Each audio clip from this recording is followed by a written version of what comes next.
मेरी पार्टी के नेता भी वहां से लड़े, वहां से हारे। मतलब इसमें है कि क्या बात है।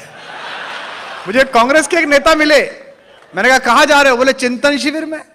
मैंने कहा किस बात का चिंतन? बोले हम लोग चिंतन शिविर 2 दिन का लगाएंगे शिमला में, ये पता करेंगे कि हम लोग क्यों हारे। मैंने कहा कितना खर्चा आएगा? बोले 5 करोड़। मैंने कहा 500 का नोट दे, मैं बताता हूं क्यों हारे। उसने 1000 का निकाला, उससे छोटा था ही नहीं, कांग्रेस का था। तो बोले क्यों हारे? मैंने कहा लोगों ने वोट नहीं दिए इसलिए हार गए। हो सकता है क्या भाई? वो क्यों जीते? लोगों ने वोट दे दिए, वो क्यों हारे?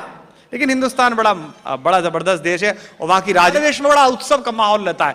10 साल ऐसे प्रधानमंत्री जो बोलते ही नहीं थे और अब एक ऐसा आ गया जो चुप ही नहीं हो रहा है। कैसे चतुर्वेदी को बुला रहा हूं, जिसे ये जीवन के 4 वेद कंठस्थ हैं। वो पहले भी आया, आपको बड़ा पसंद आ गया, मस्त मौला आदमी है। हाथरस में तो फिर भी हाथ है। जहां रहने वाले कबीर में ये हिम्मत थी। मैं कई बार सोचता हूं, मैं जब जब अंधेरे में गिरता हूं तो मैं फैज को याद करता हूं, मैं कबीर को याद करता हूं।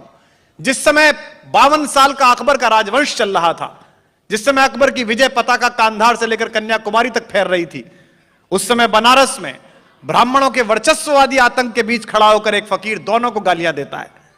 इनको भी गालियां देता है और उनको भी गालियां देता है। ये तेजस्विता उसमें कैसे आई होगी? ये गंगा के पानी में है।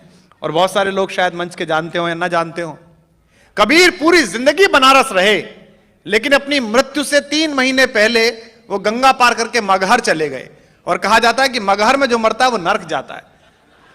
तो कबीर ने कहा राम से कि जिंदगी भर तेरी पूजा की है, जिंदगी भर तुझे पूजा है, अगर बनारस में मरने की वजह से स्वर्ग जाऊं तो तेरा क्या एहसान है। और उन्होंने पंक्ति लिखी, क्या काशी क्या ऊसर मगहर, राम हृदय बस मोरा, जो काशी तन तजे कबीरा, रामे कौन नहीं रहा, तेरा क्या एहसान मरने का।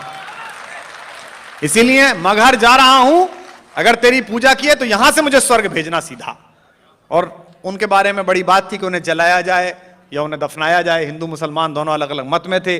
उनका पार्थिव शरीर जिस कबीर चौरे पर रखा गया, सुनते हैं कि पंचायत करने के लिए लोग चले गए कि इनके वंशज हिंदू थे कि इनके वंशज मुसलमान थे। और लौटे जब वहां 2-4 घंटे बाद, तो कबीर का शव ही नहीं था, वहां कुछ चमेली के फूल रखे हुए थे जिनसे खुशबू उड़ रही थी, जिनसे पूरे वातावरण में खुशबू थी।